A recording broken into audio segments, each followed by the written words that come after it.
Alright, now we're back in Spooky World on the outside. Now I eat pill. And then when I go in, I'll be in the regular world. I got thrown off by the first pill, taking me back immediately. There we go. That's the only way you can get in here. Is that a bottle of soda on the table by the door? Professor Chahal's antique show was as sparse as its small venue would indicate. A couple of tables were laid out with various trinkets, and a charred rocking chair was the centerpiece. There was an unopened bottle of soft drink. On the display tables, I recognized Defoe artifacts, one of the miscellaneous knickknacks. A set of manacles, no doubt from the basement, stood out the most. I spotted the chisel the professor mentioned next to the pile of books on the north table. Ooh. Took the drink with me. Something told me it would come in handy.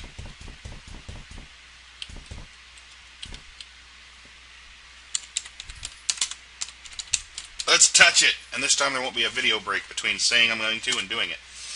A loud buzzing played in my ears, and my vision began to cloud as I reached over and laid my hand upon the tool. That was pretty cool. Somewhere in the Atlantic, July 25th, 1789 AD. Muta had been a great warrior. In battle, his skill was thought unmatched in all of Africa. He had respect, a great house, a slew of beautiful women, children to make any father proud. But through just one mistake, it had all been torn away. His mistake was standing by his beloved king when the invaders from the coastal kingdom arrived. Now his great house was in ruin, women raped, and children murdered. Bummer.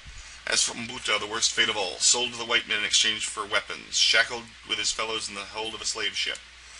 Muta was strong. Perhaps he could have lived as a slave, but then came the sickness. A simple fever, no doubt to be gone the next day, but the white men took no chances and threw him overboard. For days, Muta drifted, waiting for the black cloud of death to descend. Having lost everything, he now sought only the embrace of the deep, a welcome end to a life betrayed. But the end did not come then. Don't worry, Muta, it'll come shortly. Coming round, Captain! Voices, unfamiliar, speaking an unfamiliar language. Muta was suddenly terrified that the slavers must have returned, but he was as weak as a newborn and could not move or speak. Looks like we picked him up just in time. Don't know how long he's been drifting out here, but he can't have lasted much longer. Good Lord, look upon it, men. The greatest evidence we have of humanity's inherent evil. Never forget that, men. Sailors such as you or I did this, left this poor wretch to die. Slavers aren't sailors like you or I, Captain. No. Oops, sorry about that. Today there is no pride in being an Englishman. Find our new passengers some quarters. Make him comfortable. Passenger, Captain? Every innocent who sets foot on my ship is a free man.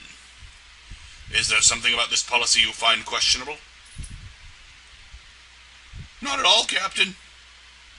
No, these were not the slavers. The ship was different, less crowded with terrified black faces. There was anger in the voices of the white men, but not directed at Muta. Still frightened, but somewhat reassured, Muta passed out. Days passed, and Muta's health was restored. To have been rescued by the ship of the good white men must have been a fantastic stroke of good fortune. He decided that it had been the will of the gods he should survive, and that proper thanks would be in order. An idol, that was the answer. If he could just find some suitable wood and a sharp blade, he would carve the finest idol of his life.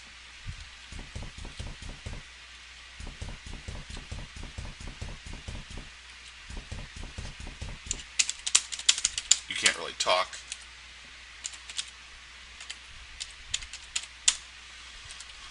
Muta was talking to himself.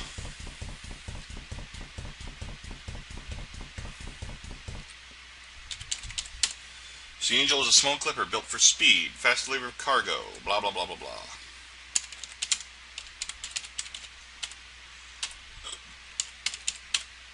Okay.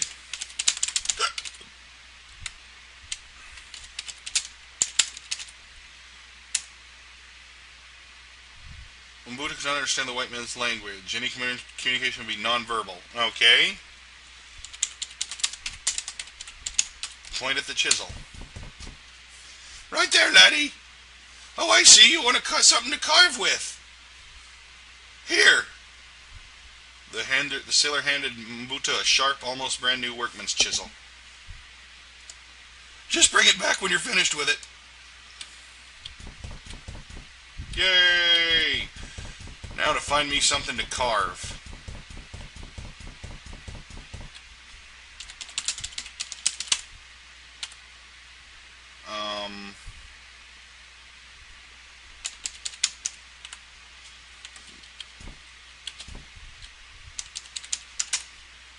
There we go. Check that out.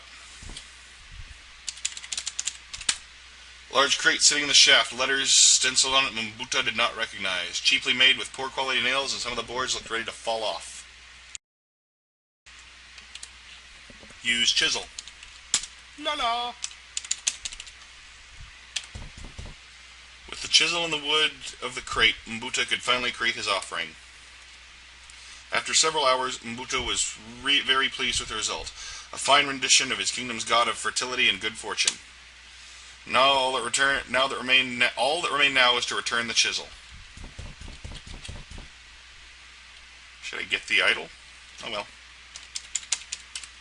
Holy hell!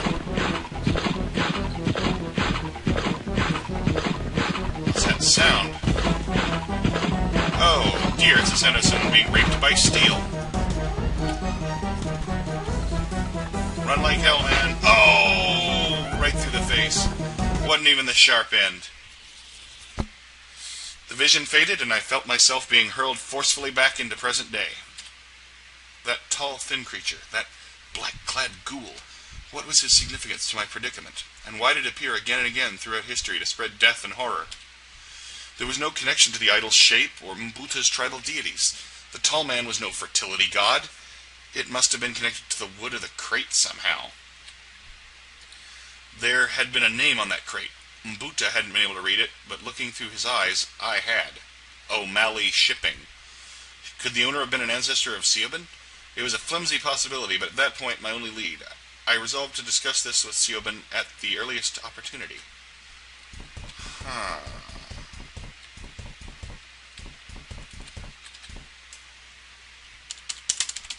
Get paper.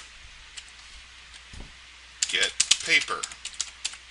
I recognized as being the same source as the one pinned under the painting in the lobby. Victim 4, the slave. The fourth man who desired judgment was the slave, who had not been brought Freehorn's message, and who tormented the wood that was the prince's soul with a sharpened blade. The prince came to him, and he struck the slave down, and he knew the name of the king. The prince said, "Not one of your household shall I leave alive. Slave, for thrice now have I brought my warning, and any who still fail to heed shall be named as fool and judged most unworthy in our sight." Okay. Finally, Oh, it's you, Terry. I thought you might have been the serving staff at last. Oh, okay. Well, you know what? I don't really have anything relevant to talk to you about right now.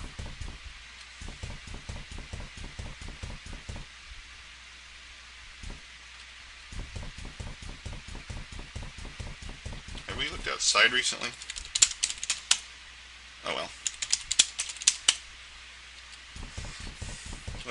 Alright, I was about to waste a lot of time wandering around up those stairs that no one needs to see, because there's nothing up there yet.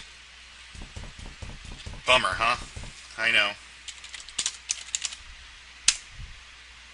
Hey, Mr. Trilby, have you seen anything...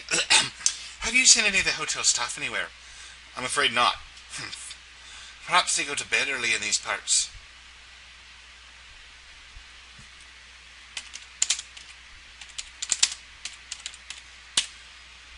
Didn't think it would be a relevant discussion.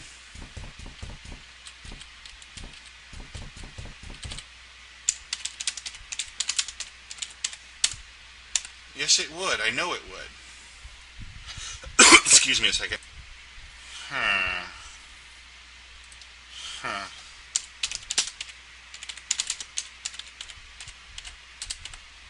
Don't think I would talk.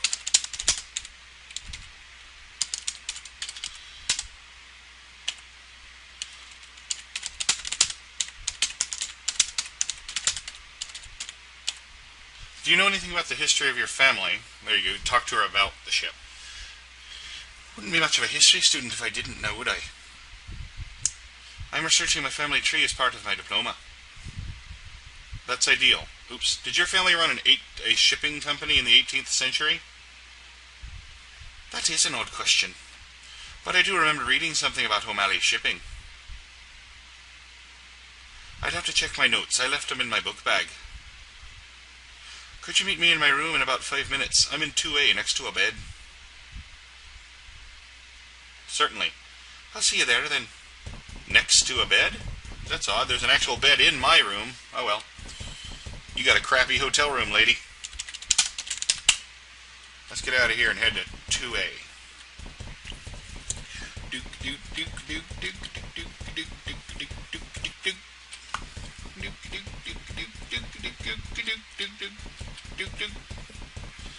God, these stairs. It takes so long to walk stairs.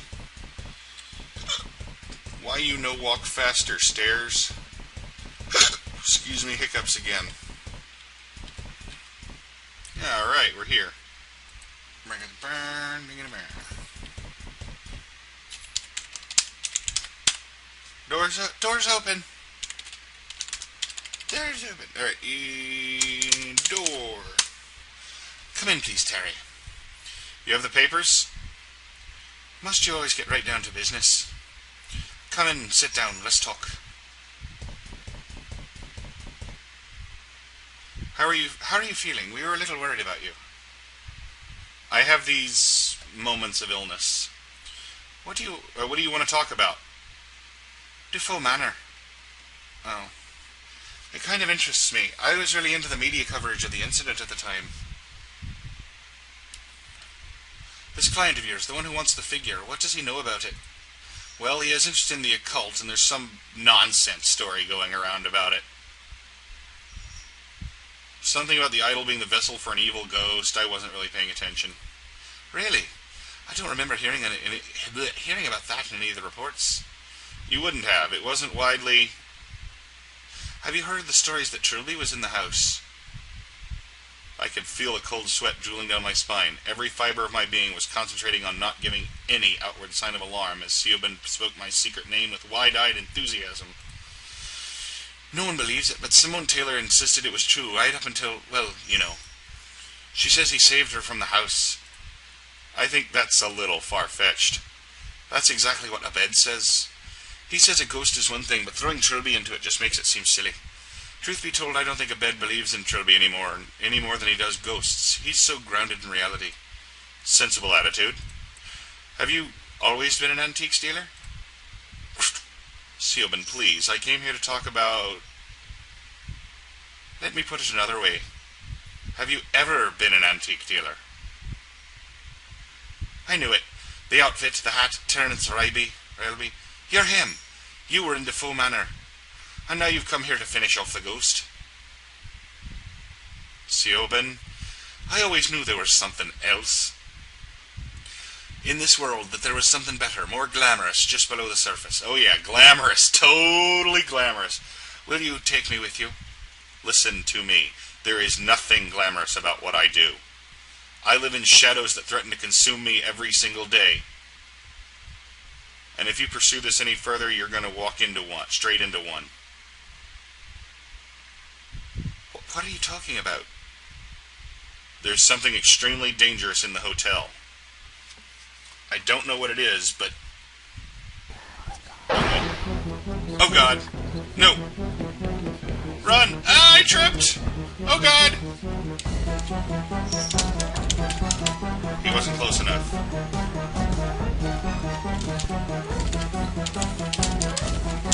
Kick him off of me! Kick him off of me! Uh-oh. Right! Seobin was out cold but uninjured. She would probably be safe on her bed while I continued my investigation. Oh, man. That's not good. That's probably not a good thing. That's probably not a good thing at all. But hey, that guy would have murdered me if I hadn't done something there, then and there. Diddly-erdered.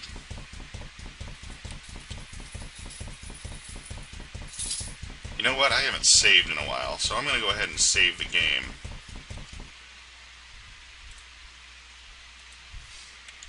There we go.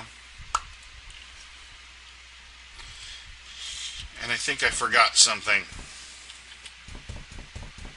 I know I did, in fact, because I'm a doofus. I am a doofus. I am a doofus. Such a doofus am I. Such a doofus I am.